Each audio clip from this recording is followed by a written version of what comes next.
नमस्कार दोस्तों, आप सभी का स्वागत है आपके अपने YouTube चैनल शिक्षा भंडार में। तो दोस्तों, जैसा कि आप जानते हैं, हरियाणा 134 ए में बड़ा बदलाव हुआ है दोस्तों यहाँ पर। जी हाँ दोस्तों, क्या है वो बड़ा बदलाव आप भली भांति जानते हैं। जो पेरेंट्स अभी बच्चे के एडमिशन को लेकर काफ़ी तनाव में चल रहे हैं, उनको पता है कि 23 अप्रैल को जो पहली लिस्ट आनी थी वो नहीं आई है, और उसी के बारे में इस वीडियो में आपसे पूरी चर्चा करने वाले हैं। और कितने दिन का आपको इंतज़ार करना पड़ेगा, कब आपके बच्चे का एडमिशन होगा और कब आप तनाव मुक्त होंगे इस परेशानी से, उसी के बारे में बात करते हैं। तो देखिए दोस्तों, इस वीडियो को पूरा देखिएगा। आप चैनल पर नए हैं तो चैनल को सब्सक्राइब कर लीजिएगा और साथ में बेल आइकन को जरूर प्रेस कर लीजिएगा, ताकि आने वाली कोई भी इन्फॉर्मेशन हो उसका अपडेट आपको नोटिफिकेशन के माध्यम से मिल जाए और आप जो आने वाली न्यूज़ होती है, जो आपके लिए जानकारी होती है, उससे अपडेटेड रहें। तो देखिए दोस्तों, सबसे पहले तो मैं आपको बताना चाहूँगा 23 तारीख को यहाँ पर ऑफिशियल नोटिस आया था। वो किस बारे में था उसके बारे में बात करते हैं। तो देखिए 23 तारीख का जो नोटिस आया था उसमें पहले बताया हुआ था कि जो बच्चों का एडमिशन है उसकी जो पहली लिस्ट है वो 23 तारीख को लगा दी जाएगी। मगर उसके बाद में जो 22 तारीख को एक नोटिस आया था उसमें बताया गया था कि ऐसे कुछ स्कूल है जो विभाग की नज़र में आए हैं, जिन्होंने अभी तक अपनी लिस्ट जो है शो नहीं करी है, जिसके चलते वो उनके खिलाफ सख्त से सख्त कार्रवाई करेगा। नहीं तो वो अपनी जो सीट है वो कितनी बची हुई है क्लास वाइज विभाग को जानकारी पहुंचा दे बी और डी ओ के थ्रू। तो ये हमारा जो 22 तारीख का नोटिस था, और 23 तारीख को बताया गया था कि ऑफिशियल साइट पर और ये है तो वहाँ पर जो है लिस्ट लगा दी जाएगी। आपको पता चल जाएगा कि पहली लिस्ट लग चुकी है, उसके बाद में आपका जो एडमिशन का प्रोसेस है वो शुरू हो जाएगा। मगर ऐसा कुछ भी नहीं हुआ। वो क्यों नहीं हुआ वो मैं आपको पत्रिका के माध्यम से बताने वाला हूँ। तो देखिए, तो ये देखिए दोस्तों, गरीब बच्चों के लिए दाखिले के लिए एक सप्ताह के बाद ड्रॉ। जी हाँ दोस्तों, जैसा कि आप जानते हैं 23 तारीख को जो पहली लिस्ट लगनी थी अभी नहीं लगी है, और वो क्यों नहीं लगी वो इसी के चलते यहाँ पर बताया गया है पूरी खबर।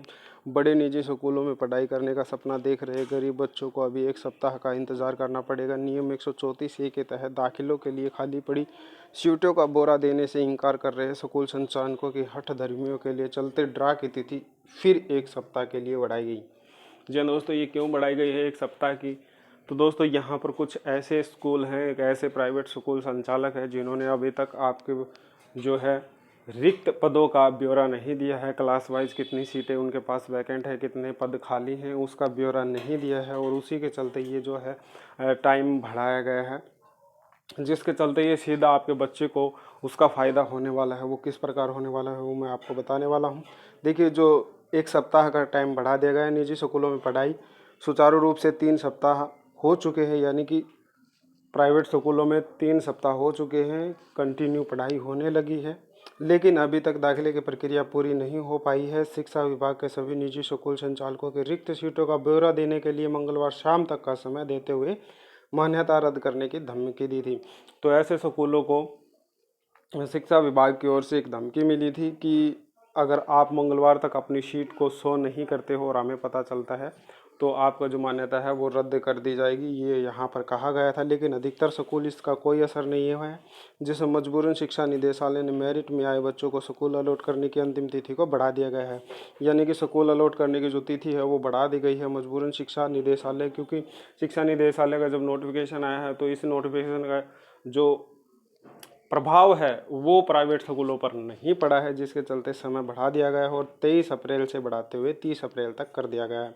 यानी कि अब 23 अप्रैल आपकी जा चुकी है, अब ये 30 तारीख तक देखते हैं कब ये फर्स्ट लिस्ट निकालते हैं। ऑफिशियल अपडेट आपको मिल जाएगी थोड़े दिनों में। 4 साल से गरीब बच्चों को दाखिले के एवज में प्रतिपूर्ति राशि नहीं मिलने पर भड़के हैं स्कूल संचालक। तो ये प्राइवेट स्कूलों का कहना है कि जो बच्चों को 4 साल से मुफ्त शिक्षा 134 ए नियम के तहत जो पढ़ा रहे हैं उसकी अभी राशि जो देनी होती है वो सरकार को वो नहीं दी है। यहाँ पर देखिए, इस साल नियम 134 के तहत भी बच्चे को मुफ्त दाखिला देने के लिए तैयार नहीं है। Federation of private school association एवं national independent school alliance NISA के अध्यक्ष कुलभूषण शर्मा का आरोप है कि खुद सरकार नहीं चाहती कि गरीब बच्चों को उनका हक मिले।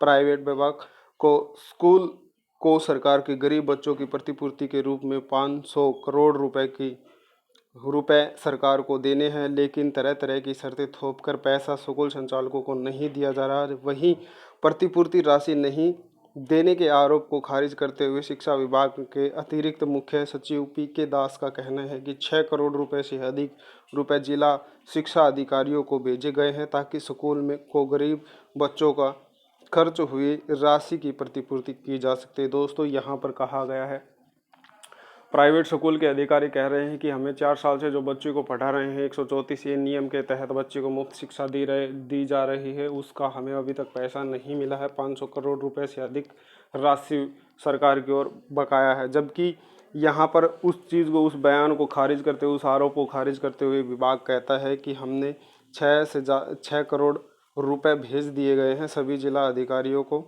शिक्षा अधिकारियों को, और जिससे कि गरीब बच्चों को उनका हक मिल सके और जो उनके बच्चों पे जो खर्च होगा गरीब बच्चों के, वो उनकी प्रतिपूर्ति की जा सके। तो दोस्तों, यहाँ पर बयानबाजी चल रही है। तो देखते हैं, अब 1 सप्ताह का समय और दिया गया है आपको, और ये आपके बच्चे के लिए किस प्रकार हेल्पफुल है मैं आपको बता देता हूँ। देखिए, समय ज़रूर लिया गया है, समय ज़रूर हो सकता है आपको थोड़ी परेशानी ज़रूर उठानी पड़ सकती है। अगर पूरा ब्यौरा अगर प्राइवेट स्कूल देता है डी और बी ऑफिस में, तो उससे क्या है कि ये सीधा बेनिफिट आपके बच्चे को जाता है। अगर आपको ये नहीं पता कि उस स्कूल में सीट कितनी खाली है और आपने उसी का प्रेफरेंस दे रखा है, उसी स्कूल में आप अपने बच्चे को पढ़ाना चाहते हैं, मगर जब आप एडमिशन के लिए जाते हो, आपको स्कूल अलॉट हो जाता है, एडमिशन के लिए जाते हो, वो कह देता है कि सीट आप यहाँ पर वैकेंट नहीं है, तो आपके बच्चे का जो है एडमिशन कैंसिल होने की संभावना हो जाती है। वो किस वजह से हो जाती है? क्योंकि ना तो आपके पास पूरी जानकारी है कि इस स्कूल के पास सीट वैकेंट है। आप DOBO ऑफिस में जाओगे तो आपको वहाँ भी नहीं पता चलता कि इस स्कूल में सीट वैकेंट है या नहीं है। तो इसके चलते अगर आपका अलॉट हो जाता है और वहाँ पर जाते हो तो ये आपको पता नहीं चलेगा। इससे तो ये जो समय दिया गया, इस समय के दौरान अगर वो स्कूल ब्यौरा दे देता है और आपको जाते हैं और आपको पता चलता है कि सीट वैकेंट है, तो आप जाओगे तो वहाँ पर बता सकते हो। उसके बावजूद अगर उसमें आपको पता है कि सीट वैकेंट है और फिर वो आपका एडमिशन नहीं कर रहा है, तो फिर आप उसके खिलाफ एक्शन ले सकते हो। BOD ऑफिस में जाकर उनको इस खिलाफ कोई भी एक्शन ले सकते हो, जो कि विभाग के द्वारा उनकी जो मान्यता रद्द की जाएगी या फिर आपके बच्चे का एडमिशन वो करवाते हैं किस तरीके से, वो सभी जानकारी आपको मिल जाएगी। और ऑफिशियल जानकारी देखिए, 22 तारीख का जो नोटिस आया था उसमें भी यही बताया गया था कि प्राइवेट स्कूलों को जो लिस्ट लगाने की बात कही गई थी, उससे पहले ये आया था कि कुछ विभाग को पता चला है कि कुछ ऐसे स्कूल हैं जिन्होंने अभी तक सीट अलॉट, जो सीट है कितनी वैकेंट है क्लास वाइज, वो नहीं बताया है।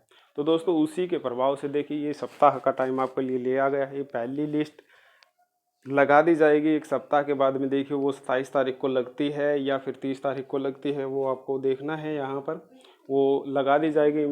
और आज की जानकारी ये थी आपके बच्चे के लिए। तो देखिए दोस्तों, ये आपको पत्रिका के माध्यम से यानी कि अखबारों में आज मिल जाएगी, और ऑफिशियल नोटिस वो डलेगा तो आज शाम तक डल जाएगा, नहीं तो आपका जो है पहली लिस्ट के साथ में तब मिल जाएगा। तो दोस्तों, आज की जानकारी से आपको अच्छी लगी है तो लाइक शेयर ज़रूर कीजिएगा, चैनल को सब्सक्राइब कर लीजिएगा, बेल आइकन को जरूर प्रेस कर लीजिएगा। तो दोस्तों, बहुत ही इंपॉर्टेंट जानकारी थी आप सभी के लिए। धन्यवाद दोस्तों वीडियो देखने के लिए आपका।